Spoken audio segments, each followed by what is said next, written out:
Not what it appears to be. I wonder if your anesthetician is going to say anything when she watches your clips. She knows what she did to me. She knows what she did. God damn it. Coming up on First Chorus Verse, Kurt Cobain said it out loud. He said he was basically trying to rip off the Pixies when he wrote Smells Like Teen Spirit. That's not a rumor. That's not a fan theory.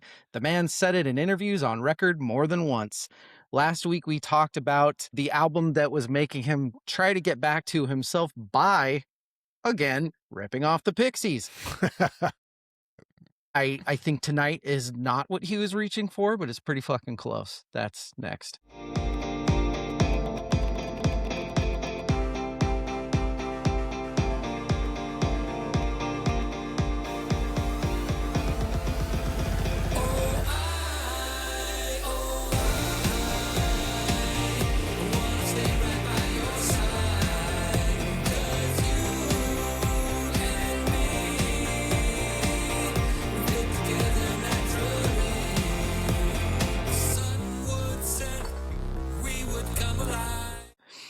Hi, everybody. I'm DL, and I hope you're well. With me is Evil, the debaser Jimmy. Evil, who have you debased recently? Everybody. I love Just it. debasing. I'd be debasing. How are those peanut butter chocolate? My God, I'm so jealous. David, you get a cheeseburger later. Calm down. Are you coveting my chocolate peanut butter cups? So my cat died this week. Rest in peace, Xena Warrior Princess, 15 years. So it was a big deal. So we took the daughter out of school yesterday and we all went to the mall and did like the arcade thing. And then they sat there and ate a cheeseburger and fries right in front of my face. It was the meanest fucking thing that anybody's ever done. And that's okay. Do you give yourself like, I don't, okay. Psychology is huge. So when I was like working with clients and they're like, you know, the idea of a cheat meal would come up. I'm like, don't call it that. That's psychologically going to fuck you. That's today. Call it a splurge meal.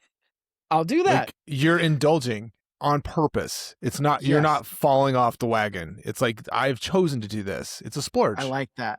Yeah. It's a weird psychological trick, but it like changes things just enough to be like, you don't feel bad about it. Well, and there is this legitimate, you're absolutely right, because there is this legitimate thing. Like also, this week is a perfect example. I'm not losing weight this week at all. I'm sure that it's because my body's like, whoa, like where'd my sugars go? And why is there more muscle happening? And you know what I mean? Like all that sort of shit. But it's also, I'll find myself so tired on my short runs. And it's probably because my body's like, dude, you got to give me fucking something.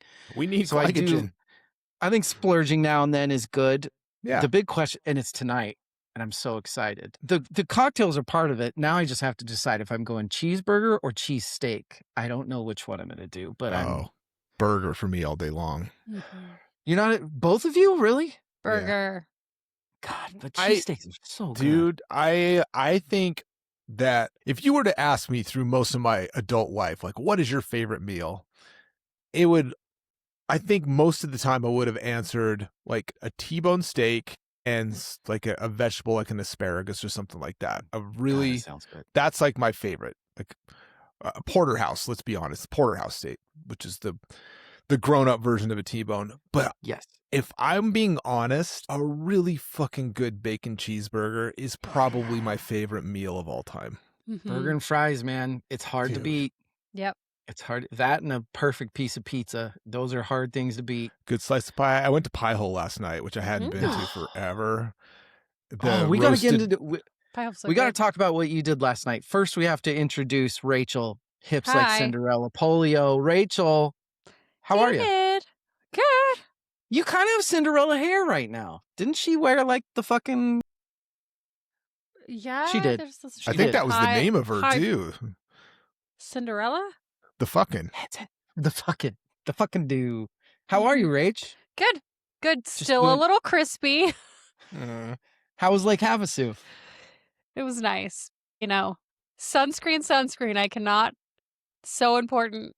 Hydrate, sunscreen. Wear a hat next time. I learned my lesson. Do you like my shirt? Can you see it? Am I blurry?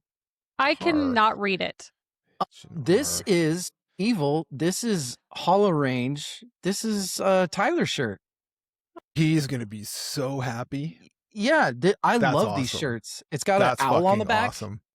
It's so fucking rad. I have a hoodie too. It's Yeah, he does all the art. So that's our friend, podcast buddy, Yay. former neighbor of mine, Tyler, is an amazing artist, and he has a business where he's like doing drawings and making merch. It's called Hollow Range. It's fucking Nice. badass. That's He so draws- awesome. It's all animals. It's all, Yeah. but he's Northwest Idaho. Like Yeah. it's all. Yeah. Mhm. I think he did an orca, which means I have to go get another shirt because orcas are. That's the shit. They're awesome. I told him you do orcas, everybody in Washington will buy it. Skip one. Yeah, Evil. Where did you go last night?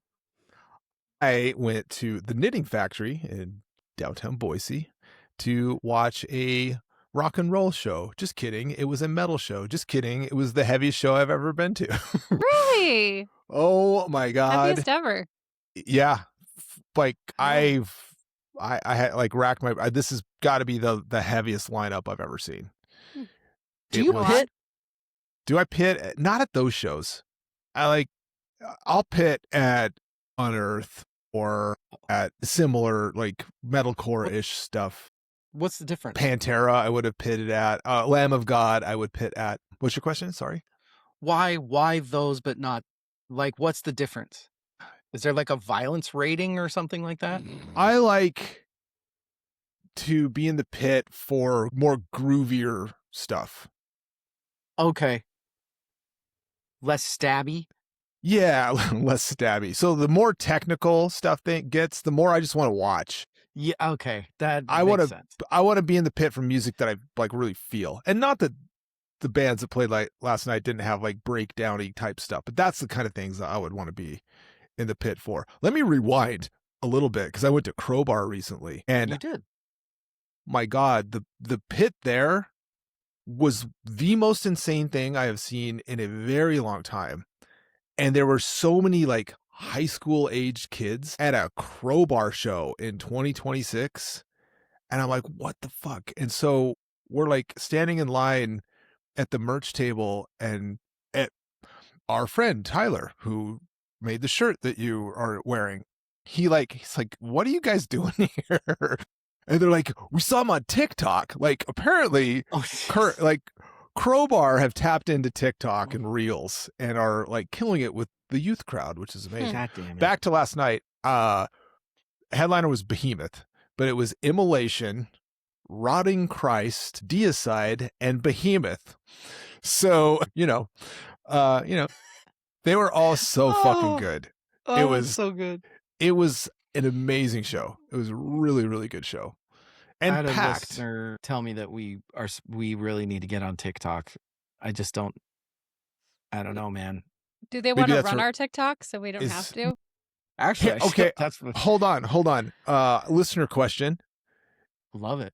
Go on. If we were to do something on TikTok, what do you want to see us do on TikTok?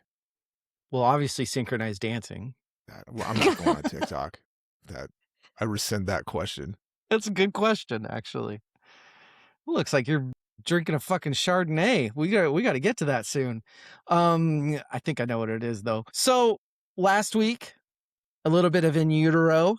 We gave it some good scores. Somebody gave it a 10. Go back and Somebody. listen and figure out Some what fool. idiot did that. Now we are talking Doolittle by the Pixies. Like we said, Steve Albini was Cobain's hire because he wanted to get back to not the sound of Doolittle, but the sound of Surfer Rosa. There is a reason that I decided I wanted to do Doolittle. And actually, I think most of it was because Evil and I covered 1989, and Doolittle was our number one best album of the year. Right. So, there were multiple reasons to cover it, and we're going to talk about it, which is, yet again, In Utero and Doolittle. Those aren't two teeny little albums. Those are kind of a big deal. So you all better listen. Tell your friends. Tell your friends there's this fucking badass podcast where they're drinking and wearing shirts with cherries and going to metal concerts, and they're talking about In Utero and Doolittle. Okay, let's get to the most important part of the night. What are we drinking, Rachel? Are you doing your thing? Are you doing your best? Okay. Yes, I am doing my best, which is drinking the same drink I was drinking last week. Oh my God. She's doing her best, people. She April has showers. convinced herself that she's doing the This best was the she last can. alcohol in the house. It was this or ginger beer, which I found is not alcoholic, There, despite the word beer in there. that's great.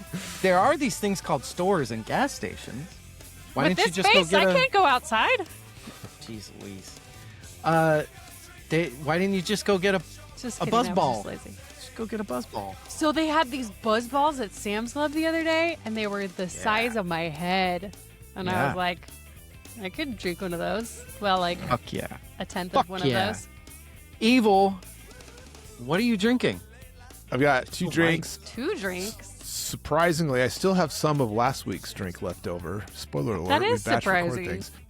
That's your second pour, right?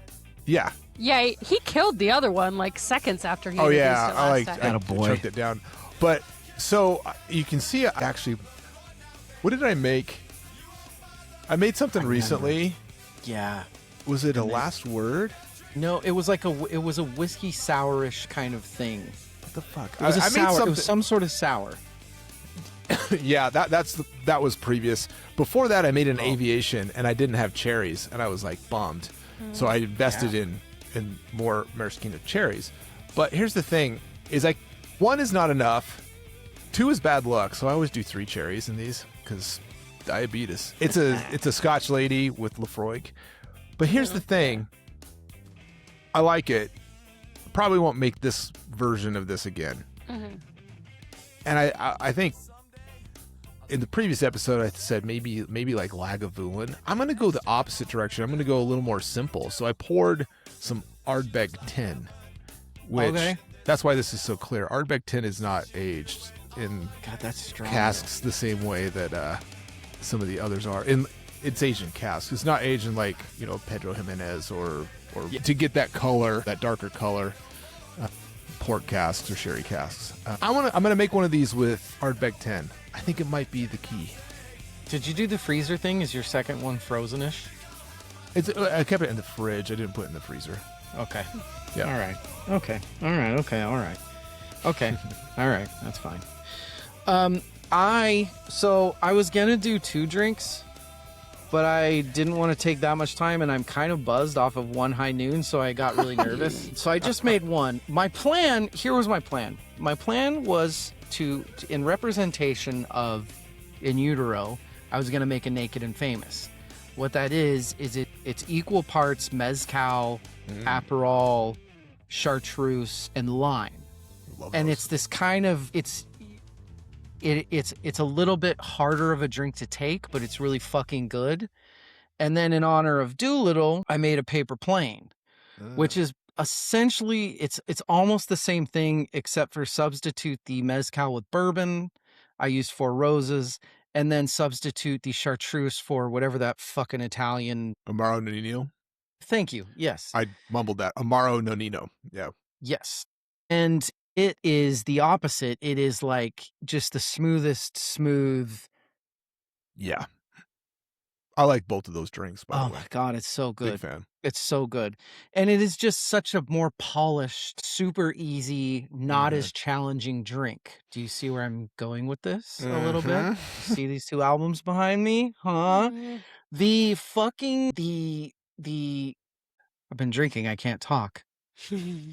The connections between fucking the Pixies and Nirvana, particularly with Doolittle, Surfer Rosa, Nevermind, and In Utero, Mhm. it's insane. Yeah. It's Vice crazy. versa. Yeah, You go this way, I'm going that way. exactly. We'll wind up in the same place. I want to talk about that. And that's what we're going to do tonight, motherfuckers. We're going to talk about everything. Everything. We're starting with Rachel, but I have a specific question for Evil as well. Who do I want to start with? You're both just so interesting. Rachel? Yeah.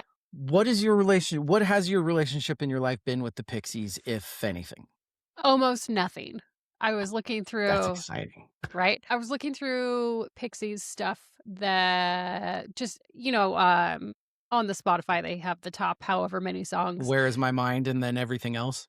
And exactly. And I knew Yeah. where is my mind. Sorry, I And that's, I think, where it ends. stole your thunder. No, that's totally fine. That's exciting. I don't want to, actually, I'm not going to say anymore because I don't Okay. want to make you say anymore because to experience the Pixies for the first time. Mhm. Man. Wow. Evil, I don't really know your opinion of the Pixies because this is a much more underground, punkier. I don't think of the Pixies at all as an evil band, but then when you listen to the Pixies, you're like, there is so much evil shit in here. So what Correct. are your thoughts on the Pixies? They when we did the episode forever ago on 1969, I think I made 69? yeah 69. Oh, I kind of likened that music to music that the music I'm into influenced. yeah. The Pixies aren't they're in sort of a similar sort of place for me, but not as far removed as like the bands from 69 are. So I would never say that I'm like super into the Pixies. Okay. I know that they've influenced a ton of music that I love, but I'm kind of like I'm not super into. I'm like maybe a quarter, maybe a third into the Pixies, and that's not a judgment on them. It's just sort of like proximity and timing. Yeah. So I'm very familiar with them. I haven't really done a deep dive on them until now, which made this really fun. Yeah. Oh, that's awesome. I want to talk obviously about the album Doolittle. I feel like we should. Let's do the friendship test thing first. That thing that we call the friendship test. Das Friendship Test. Evil, what are mine and Rachel's favorite songs on this album? Oh man, yours always is the hardest. That's what she said. Yours, like you have Perps. multiples that are the hardest. Some weird medical Yeah, issue. man. But I because I know you are a fan of The Cure and Depeche Mode.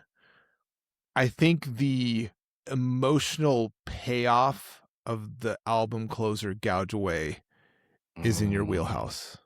And then for Rachel, it was like, do I pick the obvious pop banger, or do I go a little more into the Pixies with her? And so the choice was between Here Comes Your Man and Monkey Gone to Heaven. And I'm going to go with Monkey Gone to Heaven just for funsies.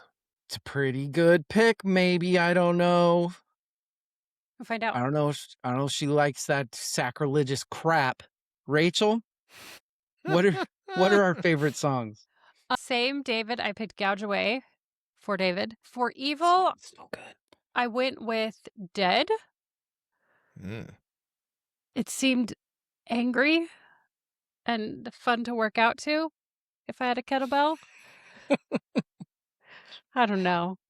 I know I you're like not it. kettlebell Jimmy anymore, but Oh, I still am. maybe like romance wrestling Jimmy. Romance wrestling. Romance wrestling. Those man snuggles. Oh, that's good. I just like the feeling of a warm man on top of me, I says like Jimmy. people sweating in my mouth. I kind of get so for Rachel, I kind of said the exact same thing Evil did. I think Here Comes Your Man is the easy answer. Yeah. It's kind of like it's Francis kind of proving that he can write that super pop banger just to kind of disprove it for the rest of the album, and I love that. But I'm going Mr. Greaves. I Ooh. think that Mr. Greaves has this derivation of it's kind of like if you want to trace the specials and the No Doubts of the world and stuff like that, you kind of that song has a lot to do with the kind of pop punk, almost ska sort of thing that started happening in the 90s. That's what I'm going with. Okay. And then for Evil, it's a little bit basic bitch, but I'm going to Baser. It opens it. It's got the obscure movie reference. He's screaming about slicing up eyeballs. I feel like somebody that likes the Pixies, maybe doesn't love them, hasn't gotten into them, turns the album on, and all of a sudden Francis Black is screaming in your face. That's just like, okay, I get it. I'm into it. So that's what I went with. Also, spoilers for anybody. I don't remember if this is after or before 1989. I'm 94.8% sure it's after. Sorry, we're recording all over the place this year. But I do talk about a song on this album that is one of my favorite songs of all time. So, Fuck. God yeah. damn it. Evil had a cheat and he didn't use it. Idiot. Doolittle, everybody, released April 17th, 1989 through Elektra Records, produced by Gil Norton. This is an important distinction from their previous album where they had this producer called Steve Albini. I don't know if you've heard about him. Maybe go to last week's episode and hear us talk about him quite a bit. This was not without controversy for Pixies fans of the time because of the fucking swip swap that it did, the exact opposite of Nirvana. They came out with one of the most rawest, violent, craziest albums, and then suddenly they have Polished Doolittle. This was recorded in about 2 weeks. It's Black Francis on vocals and guitar. It's Joey Santiago on lead. It's Kim Deal on bass. And it's David Lovering on drums. 15 tracks, 39 minutes. 15 tracks, 39 minutes. They understood the assignment. Find the fat on that one, motherfuckers. This reached number 8 on the UK charts and was basically completely ignored in the US. So any of your uncles or whoever's that are saying, oh, I was so into them when a kid, they are lying. They were not listening to this. God damn it. And then I won't keep going on the Kurt Cobain stuff. He cited them 100 times. And now this album is on every greatest albums ever list ever made. And there's strings on it. And I love that. Rachel. David. You turn on Doolittle. Mm-hmm. What's your reaction? I don't know what I expected. So. Oh my God. If you didn't like this album. Oh, gosh. Oh, shit. Earmuffs. It was a lot more, this is not an insulting phrase, easy listening than I thought it was going to be. It was something that I was able to put on and not have to like super analyze. So this album I actually listened to, actually both of them. This one and what we did last week, Nirvana, I listened to just in the background a lot in the last couple weeks. So I love that. Yeah, I guess my first impression was it's not as complex, I think, as that I expected it to be or thought it was going to be. A little more verse, chorus, verse, right? Yeah. Yeah. Write that down. That'd be a good title for a podcast. Doolittle. I'll just put it right out front right away, and maybe it speaks more to the whole in utero thing we talked about last week. Surfer Rosa is one of my favorite albums of all time. Surfer Rosa is, I adore Surfer Rosa. I always have. I do think that Doolittle is one of the most influential albums that's come out, you know, particularly I guess in the 80s. I'll say in the 80s. But this was like the phrase that I came up with is the Pixies gave bands permission to write pop, but like completely destroy it. Like it was permission for bands like Nirvana to not be selling out writing really good fucking radio songs. And then, you know, like you can have a really awesome melody, just scream over it. You know, just add something weird and it's going to be fine. Yeah, I just think that the craziest thing about this, and I'll also talk about this later, is to think about how nothing this was compared to Nevermind. Or right. Like yeah. For it to basically be a similar album or a direct influence for an album that sold 30 million to not do anything. It's fucking nuts. Bet that felt great about themselves. Wait, Nirvana redid this and they sold how many albums? Shit. Yeah. Wait, so let me get, so this Kurt guy literally said he wants to make an album exactly like mine. Mhm. They did how many? Oh, okay. That's fucking great. Evil, give me your initial Doolittle thoughts. I've heard the album before, so it wasn't like first time hearing it. Mm-hmm. Good question. Enjoy it. I'm going to be contrary to what Rachel said. I think it's more complex than it sounds. Mm. Like, it's easy to listen to, but there's a That can lot still be going true. on. Would you say there's a wave of mutilation in it? There's a wave of mutilation. Yeah, there are layers of what I referred to last week in like that visceral surrealism. But it's more nuanced in the music here than in Nirvana's music. It's not as, you have to kind of dig for it a little bit. And that's probably partially because of the more pop oriented focused production. It slicked up a bit. So you have to kind of mine for the weirdness, which is there. Oh my God. Yeah. Lyrically. Mm-hmm. Holy moly. It's also interesting how often they take left turns. And it's, I mean, it should feel disjointed and how like herky jerky they are going from style to style. Yes. But it doesn't.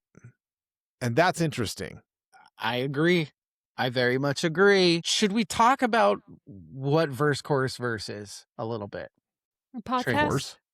So for years, because I don't talk so good as I used to back in the day when I was smart and musical, one of the things I say a lot on this podcast is about certain songs that do things to your brain that just makes you want to love it.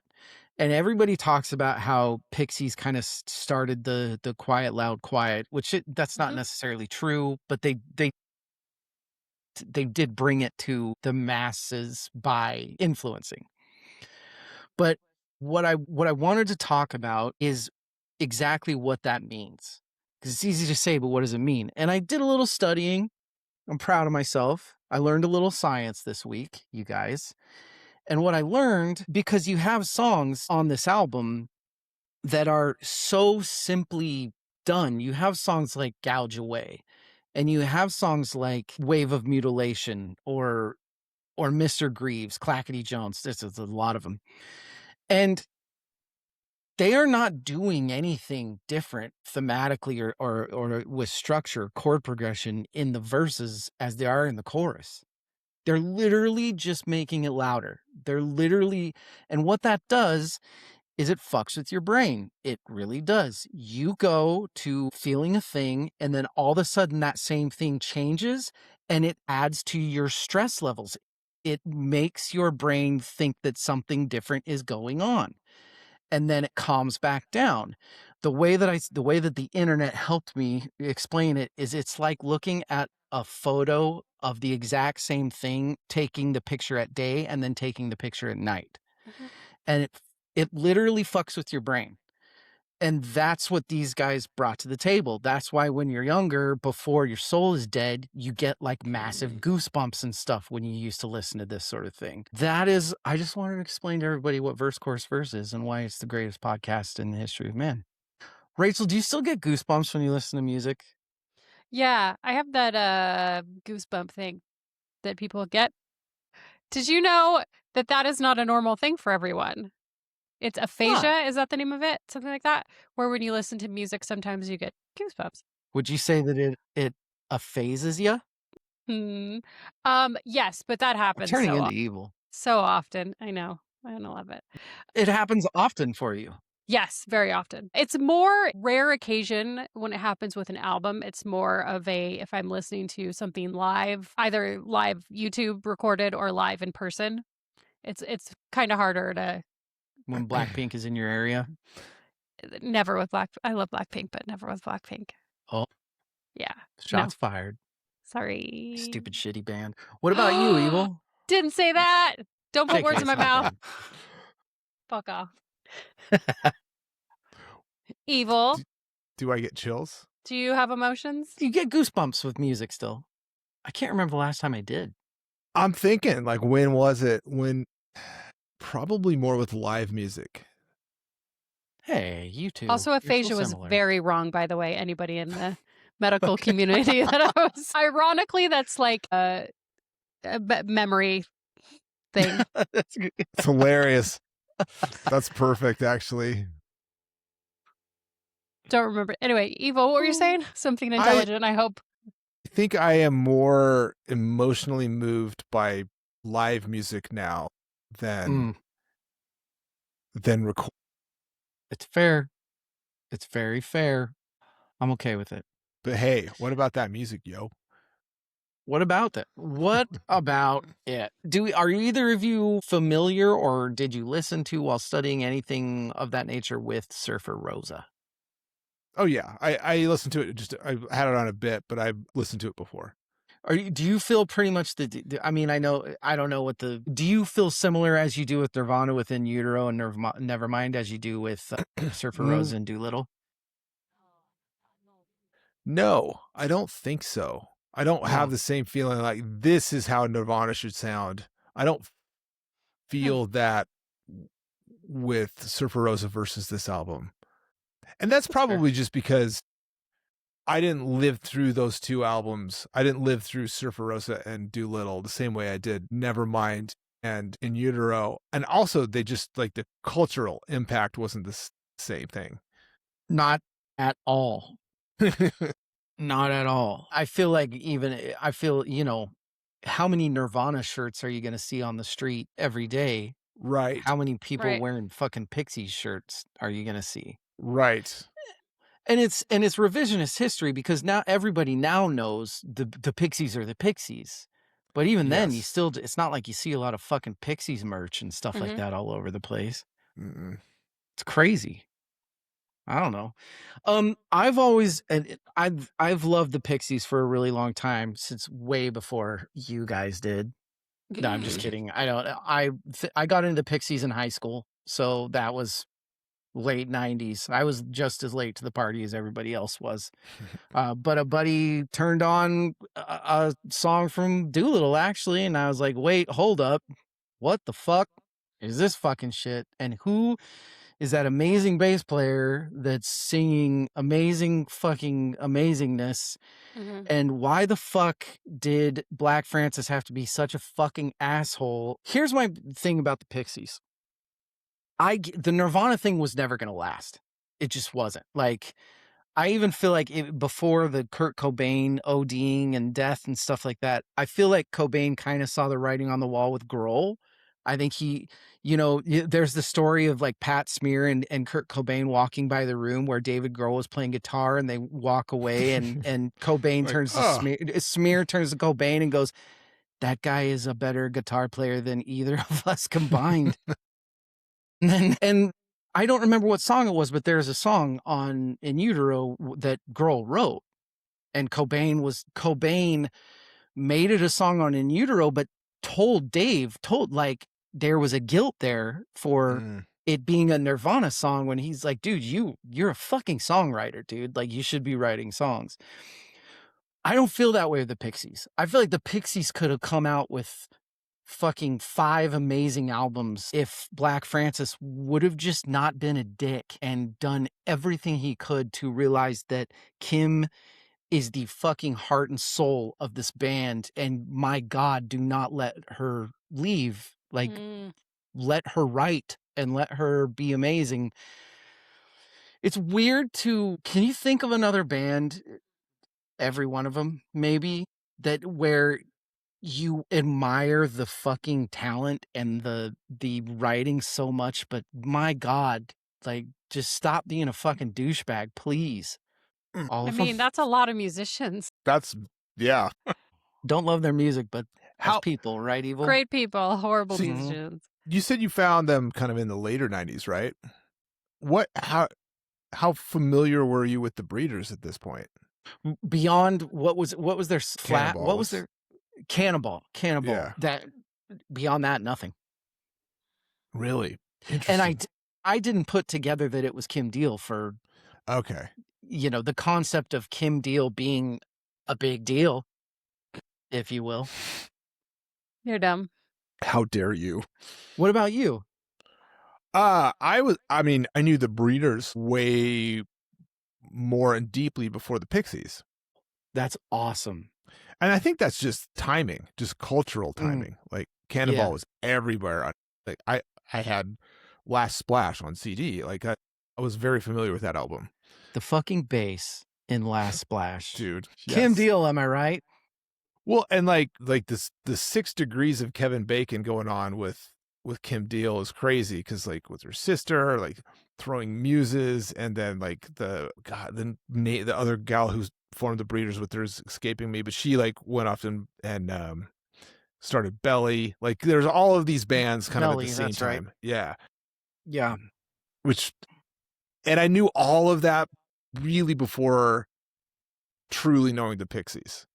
That's crazy. That's fucking crazy. I know. So Rachel, it's interesting. No, go ahead. It's interesting that you like were like, who's this bass player? I'm like, oh, it's Kim Deal from the Breed. I mean, come on. It's like years before. So no, mine was the opposite. Mine was like the Breeders. Okay, wait, that's fucking Kim Deal. You know what I mean? Yeah. Like, yeah. I like that. Rachel, anything else fun and exciting on Doolittle before we get into awards and categories? No, I think everything that is unusual and fun, I've popped into categories and awards and categories. Let's move on. Let's keep going. Let's do it. Let's just stop talking and get into awards and categories. David. Yeah. Oh, let's talk about the domestication of punk rock, shall we? In a good way. That sounds bad. In a good way. Domestication, punk rock. 70 million Jackson fans. They cannot be wrong. Evil. What's your answer for this, if you will? Perchance. I'm gonna go crush some turds. I feel like Here Comes Your Man is not, how do I word this? I think it's more clever than it comes across on surface level. Did I steal somebody's take? I think it's a good one. This is something that like very few bands can do, which is like, hey, we're going to write an actual pop song, but not actually sell out as we're doing it. Mm-hmm. And we're going to write an actual pop song, and it's going to be like, like the coolest Tarantino movie. This song would fit right the fuck in it. Yeah. Yep. That was I think it's the most, I'm not saying it's one of my favorites, but it's one of the most, it is the most important track on the album because of that. Mm-hmm. It's like Francis Black proving like, oh, I can do this. But fuck you guys. What do we call it? At this period, I didn't do the research to figure out what is he going by in this? Is it Frank Black or Black Francis at this period? Because I've always known him as Black Francis. I didn't know that he had different eras. Yeah, because he's gone as Frank Black, he's gone as Black Francis. He's had like different. It's like Charles. None of them are his real name. Is it Snoop Dogg or Snoop Doggy Dogg? Is it or Snoop Puffy Lion. or Puff Daddy or yeah. Well, we had the exact same answer, but does Rachel? Exactly the same. That's so weird. Just kidding. I went a similar direction as last week, and that is that Silver is a top tier Pixie song. It's some weird Western eerie vibes, but with Kim's vocals, there's a weird atmosphere to that song that you just don't find anywhere else. Wow. So you were coming into this looking for something weird, weren't you? I mean, I didn't have to look very hard to find weird stuff. Did he just say slicing up eyeballs? What? Yeah. Yeah. That was good. You're good, You're good. Someday I'm going to start getting better at my Robert De Niro. Today is not that day. Someday. You know what? Sorry. I love you guys. I have to pee so bad. Oh my God. You're going to be okay. Here, how about this? You guys can start a conversation about the Ozzy Osbourne Bathead Award. Okay. I'll go to you. Why don't you two answer this before me for some reason? Okay. Oh, we'll figure that out. Okay. Do you want to rock, paper, scissors to see who goes first? Do you want me to steal your answer like I just stole his? Yeah, do it. I think the moment There's a lot of moments in here that Yeah. you could pick out. Honest, let's just be real. Like, you get out of the gate, like slicing up eyeballs. Come on. But for me, it is the bridge in This Monkey's Gone to Heaven with there was like this breakdown with some strings, and then the bridge where he's screaming the 5, 6, 7 lines, like 5, 6, 7. Yeah, 6, 7. I see what I did there. Fucking kids. It's fucking brilliant. And I think that is the Ozzy Osbourne moment. Yeah. I think when I think Ozzy Osbourne, it's, you know, the actual name of it of like, what would be playing if Ozzy was biting the head off of the bat right at this very moment? Yeah. And I said that the screaming and tame That's fair. made me think, this is apropos of that. I don't disagree with that. It's very visceral. Yeah. There's a lot with this album and with In Utero that is just, and I think that's why, at least for In Utero, don't know what's going to happen here. Couldn't give it a 10 out of 10. It's all over the fucking place. Like, there's so many different sounds going on within this album, and it's good and it's weird. And I love that he worked with, there was like a mention of the Dolly, the Chien something movie. Did you see that? Oh, yeah. Yeah. Because Dolly's such a fucking weird artist. And I love Dolly. I love his work, but it's so bizarre. Of I course think it that is. this Surrealist. This goes back to the visceral surrealism is missing today. Yeah. Sure. Whereas nobody slices eyeballs. Did you? Right. I actually watched that short film, which was Did you? crazy. Nice. I can't do it for that reason. Well, I mean, it's 1920s, like silent film, black and white silent film, and like the razor blade thing. It's pretty ham-fisted special effects, because it's like this guy, like he's got this girl and he's peeling her eye open, and he's taking this straight razor like this, and then it like cuts to like a moon with this like smoky cloud over it, and then it goes back, and it's very obviously they have a prop that they slice open, and like is it this cake? Yeah. Evil is no longer in his chair. Evil Evil is so mad you made that joke instead of him. Did you both go? Fuck. Yeah. I'm gonna be recovering from that the rest of the episode. My Ozzy Osbourne Bathead Award is the opposite of it. My Ozzy Osbourne Bathead Award is we've already talked about it, the fact that this did basically what Nirvana did before Nirvana did it, and it didn't get anything. Nope. It got shit. Yeah. But it's kind of like a, just the unfair gap in, first one through first one that tries to go through the wall gets knocked the fuck out or whatever it is. I think Socrates said that. Something.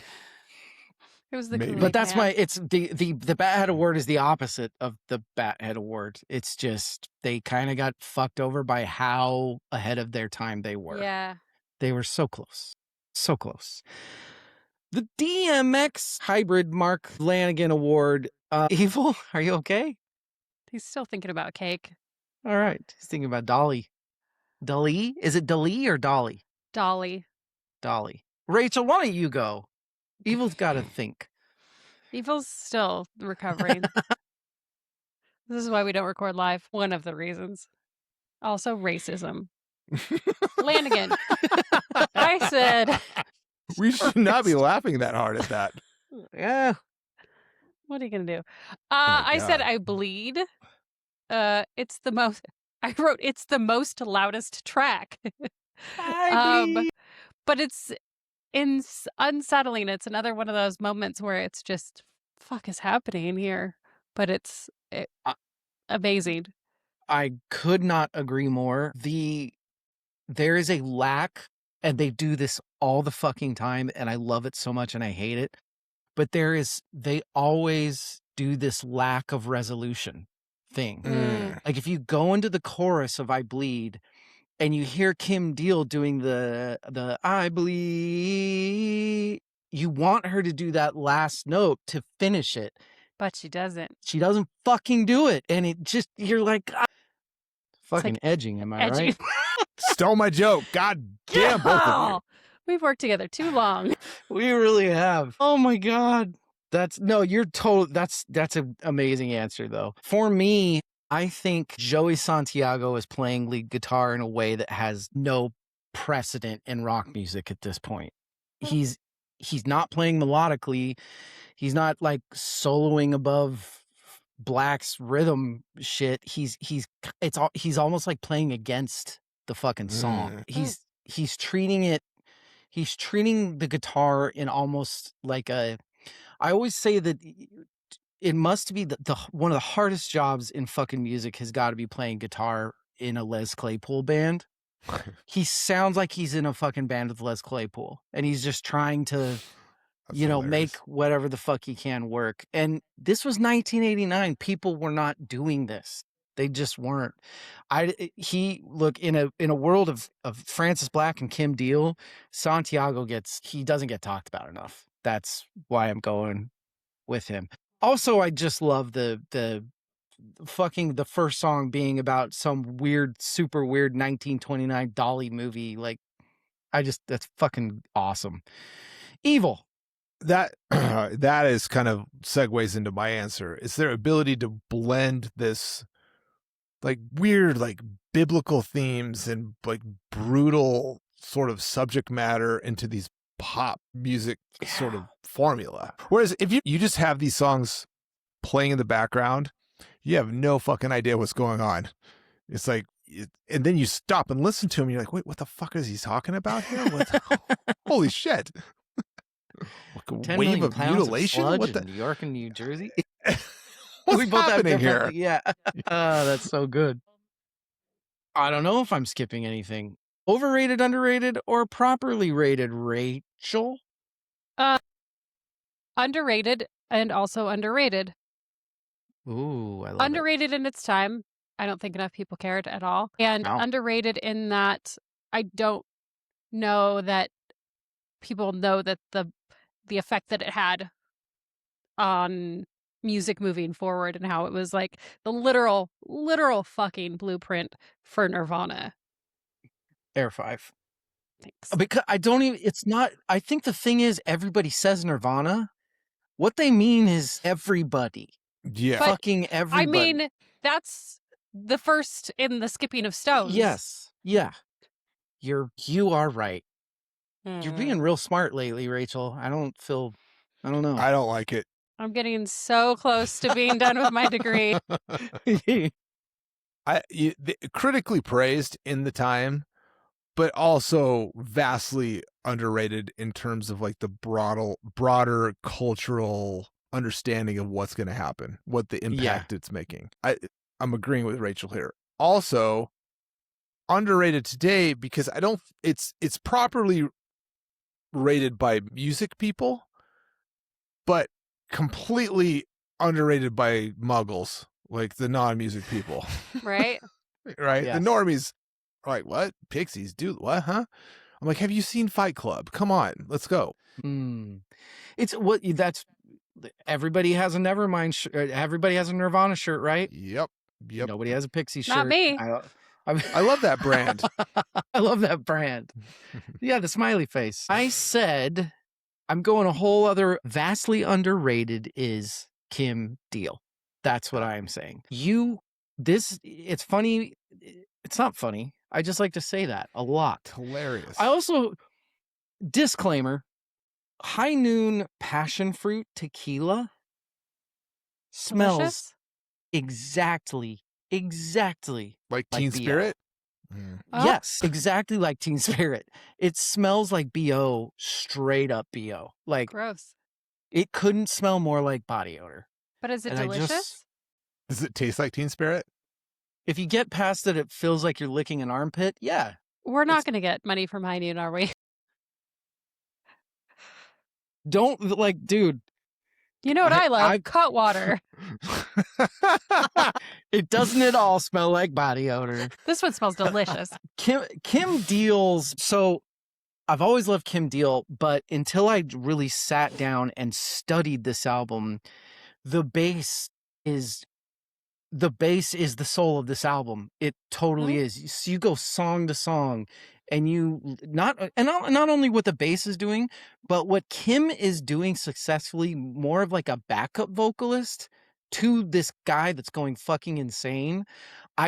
What she brought to this album and Surfer Rosa, it's the emotional center of the band, and she gets enough credit in history as being awesome, but not specifically as bringing so much to the fucking Pixies. Influences and influences, I feel like they influenced Kurt Cobain and Nirvana. Yeah, You think? actually. That's a stretch. And then the bands that have cited the Pixies are, Radiohead, Weezer, PJ Harvey, Pavement, and then every single other band that you've ever heard, pretty much. Evil, what about you? Influences. Salvador Dali. There's the... Yeah. I think the Beatles' White Album is... I hear that in here. Drink some body odor to that. Husker Du, I saw as an influence. Some Bob Moldy. Yep, Bob Moldy. And yeah, Nirvana and the next 10 years of alternative music is the influence. I guess. I mean, Quentin Tarantino. Yeah. Fight Clubs. Chuck. Rach. I also had Smashing Pumpkins as an influencee. Good one. Influence Francis specifically noted Cars, and then Santiago actually introduced him to Bowie and punk in college. He had not heard them prior, so that was that's insane. Mind-bending, but whatever. Yeah. There was no internet. Oh, yeah. That's right. You didn't know. It was 89, I think. 80 or 87. Something like that. Rach, I don't know if you can answer this. Never mind the Bullocks. I said yes, comma, question mark. The comma is important there. The comma is... The comma. Grammatically, it is important, yes. It is.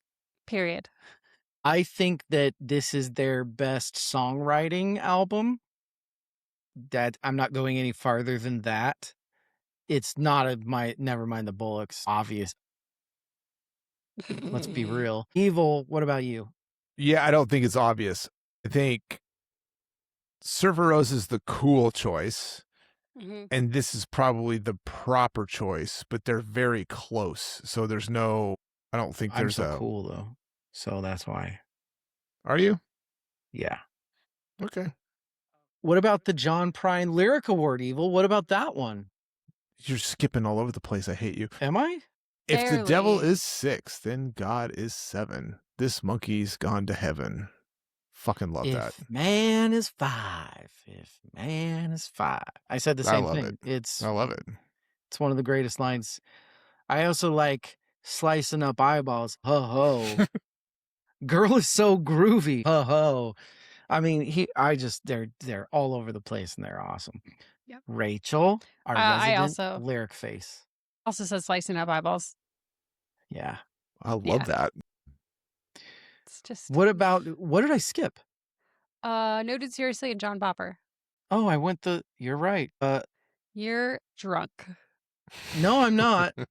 Okay. For some reason, I put it in my notes different. Fine. Rachel, David, what is the John Popper best hook? What is the hook on this? I mean, good? Here Comes Your Man. It is the catchiest bit of the entire album ever. Is it? Yeah, I think so.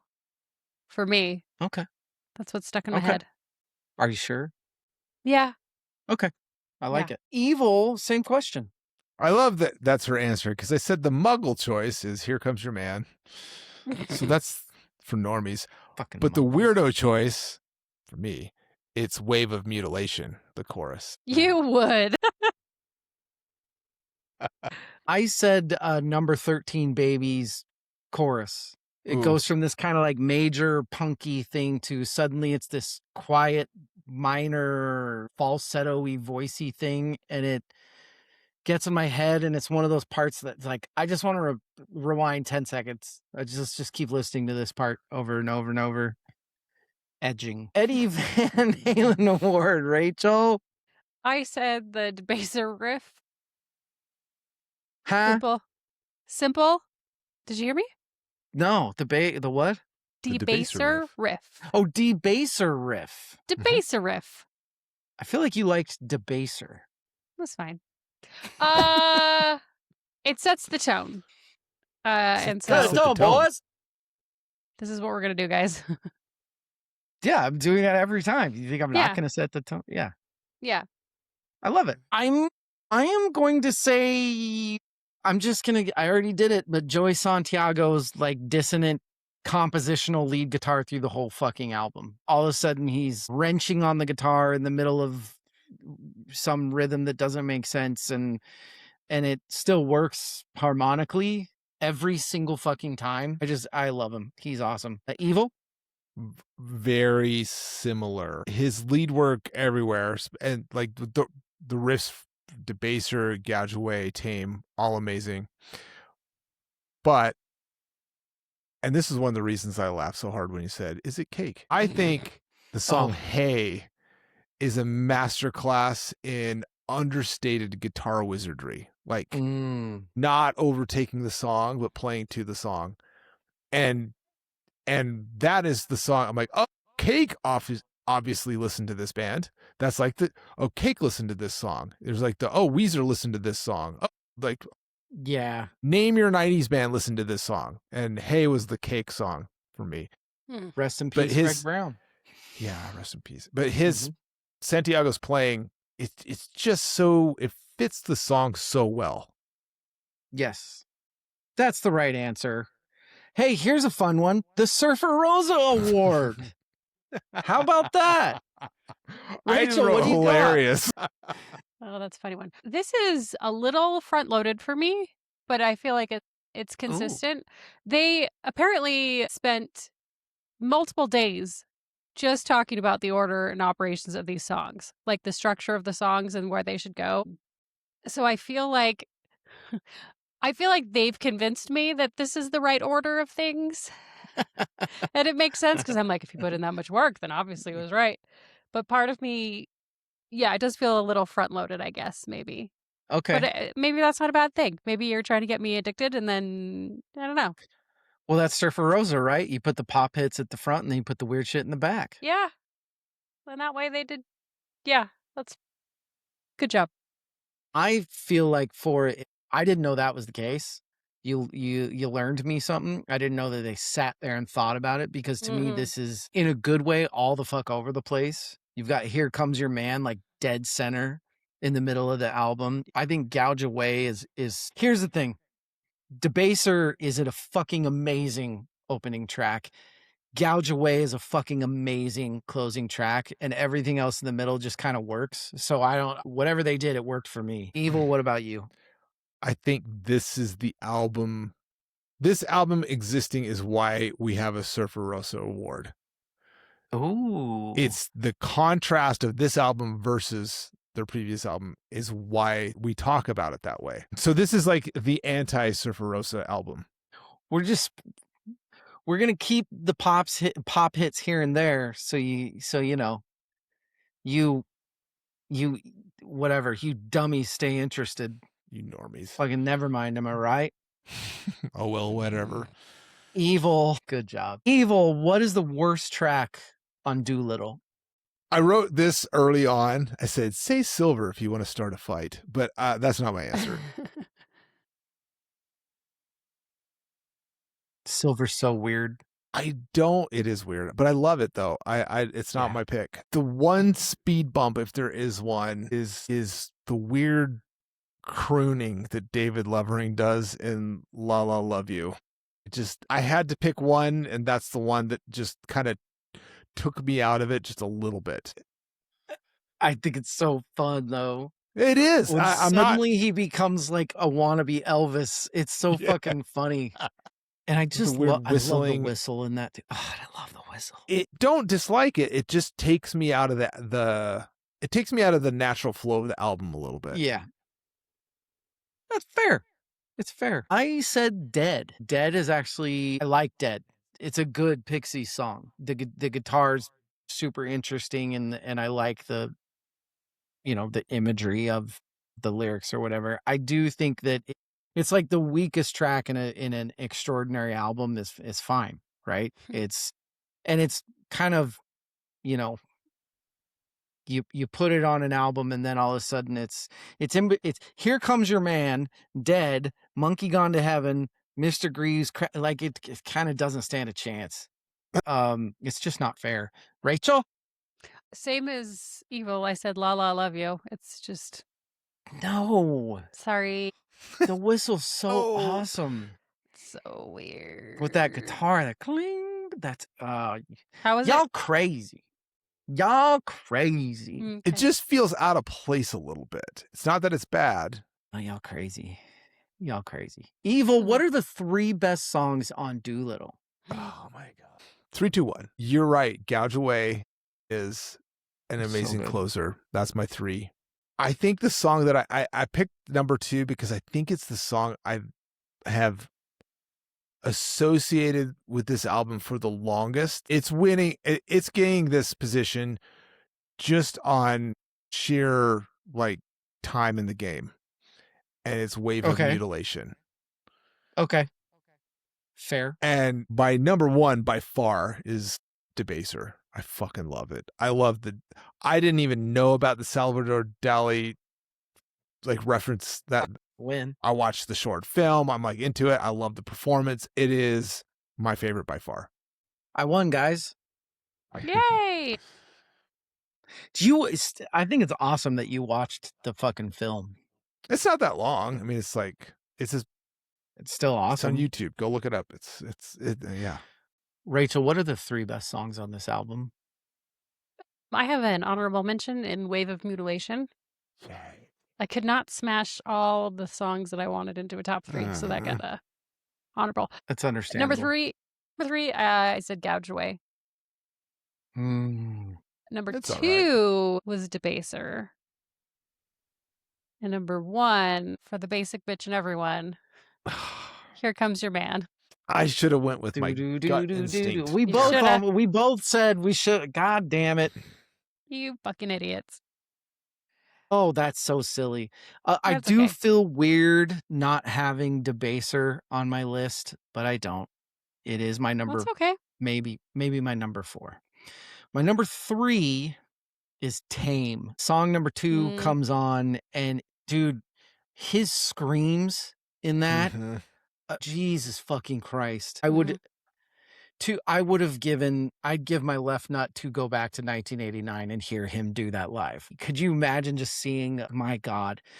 My number 2 is Gouge Away. So close. You know, Samson and Delilah. Yeah, he loves his Bible talk. And there's this weird like Kim Deal almost versus Black Francis thing going on in that song. Like, and fucking John Prine, the fucking jaw to the floor, she just laughed. That line is so fucking good. Gouge Away. I like how angry you are right now. Well, because I'm like, this should be my favorite. This should be my favorite song on the album. And it would be if it wasn't for the fact that one of my favorite songs of all time, maybe top 10, is Monkey Gone to Heaven. It's one of my favorite songs of all time. It's Environmental Collapse, Death of God, fucking, 2 minutes and 45 seconds with strings. It's You're really into strings this week. Dude, who doesn't love a cello? Come on. Like idiots. Yeah, Monkey Gone to Heaven and then just the screaming his lungs out with the God of Seven. Guys, they earn every fucking millisecond of that song. I have a listener question. Go on. And you can answer as well. In order for a song to be a favorite song of all time for you, do you have to know what the hell it's talking about? Ooh, Is it important for you to know what the person's trying to say in the song? Evil, I know this is a tough one for you. Might as well jump. Oh, that's good. No. Rach, what about you? I feel it's, I think most artists understand that people will interpret whatever they want, however they want. And so, I mean, they could say it's about a certain thing, and somebody who it's their favorite song could be like, no, it's not. This is what it's about. You're done. Not about it. So, all right. Well, you guys answer us. Let us know.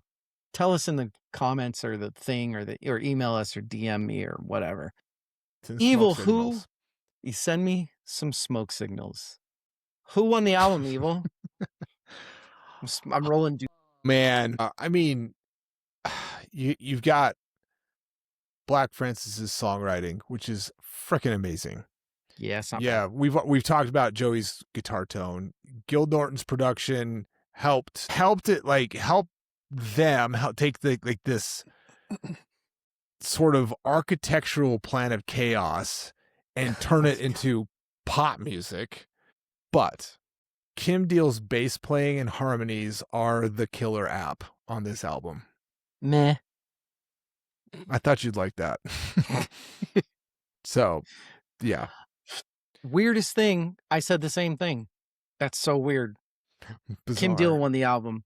Yeah. Black Francis, he did write most of the songs, and Santiago's guitar is the thing that people should be talking about. Kim Deal, like I've said and I've said it, she's the emotional center of the whole album. She's the bass lines are fucking smart, and they keep it they keep the ship steady while everybody else is fucking wasted and jumping around doing whatever the fuck they want.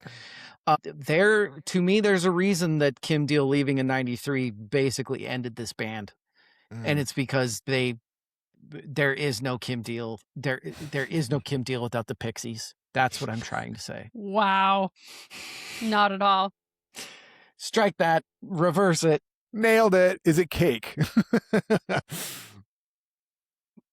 By the way, Kim Deal and Kurt Cobain, big friends. By the way, they were buddies. Surprise. Kurt was a massive. He fucking loved female everything, like the Bikini Kill. He fucking loved Everybody But Whole. Am I right? He's tired of writing their songs. Rachel? Ooh, yes. Who won this album?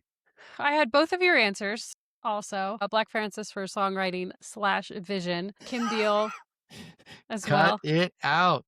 You ought to know. With Kim Dealness. But I also have Gil Norton for not taking the weird out of the album and still producing a great album. So I love it. Yeah. Fantismo. Rachel. Yes, David. It's a word. Calm down. What are you giving this album? I want to say an 8, just to be fair. And I think it's an 8 because I don't understand it enough. I think if listen to it more. I listen to it a ton of times. I don't think I listen to it enough, like aggressively, like on Adderall, like staring at the screen of the lyrics enough to appreciate it like I should. Well, do more Adderall then, for Christ's sake. Evil, what are you giving Doolittle by the Pixies? I feel icky ending this episode the same for similar yet inverse reasons as I felt ending the previous episode on In Utero. I feel like I have to give it a 10 out of 10. I feel compelled to. Like I have to, because I know what this did for music and I have to factor that in. So even though like for me personally, it's not a favorite. I don't think it's the great, but I know it's a 10 out of 10 album. And I know I'd be drawn and quartered by everyone listening who's into this if I don't do that. So I'm like, it is because of that. It is, I promise. Yeah. It's really good. Well, I am so glad that you did that because I am not. I am giving this a 9.4. I do think there are parts of this that are just look, and it's totally different. The place where it's totally different. I know, right? Nirvana, it's totally different for me. Like I can probably very comfortably say that Nevermind and In Utero are both 10 out of 10s. With there's something about the Pixies where you go and listen to Surfer Rosa and it's just weirder and it's just more Pixies. And for some reason, there's just a couple parts in this album that kind of keeps me away from that. And I don't know. I just don't It's not a perfect album to me. It's not. I don't know. Look, Kurt Cobain was going off with Surfer Rosa. This is Doolittle, so I don't even care. It's a 9.4. It's a very, very good score, you silly people.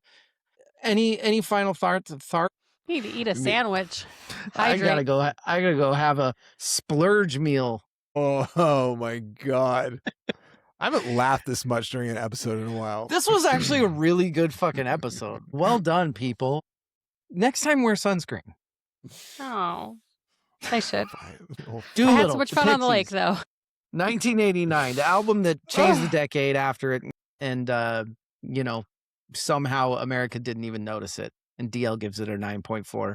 Evil was the smart one this week. Yeah. Hey, everybody, join us next week. It's just me, and I'm doing a happy hour. It's been a while because I've been talking too much Radiohead, but next week I'm talking Rolling Stone 500 greatest albums of all time, and there are some fun ones.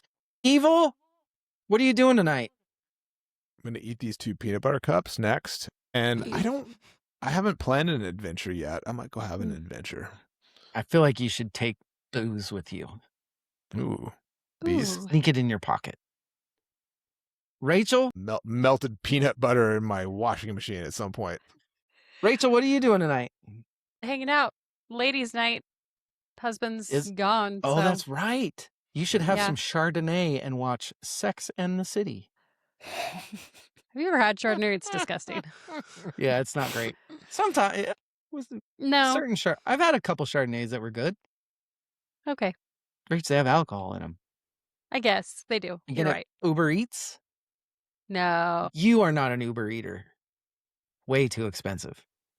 Okay. You know me so well. Yes. No, I'd rather just go drive through. I'll drive through. I'll get in the car. I'll leave the house in pajamas and slippers. Take a shot first. Okay. We love you guys. That's In Utero's friend, Doolittle. Go back to last week. Listen to that. We love you. Good night and good fucking luck. You're dumb. You're dumb. And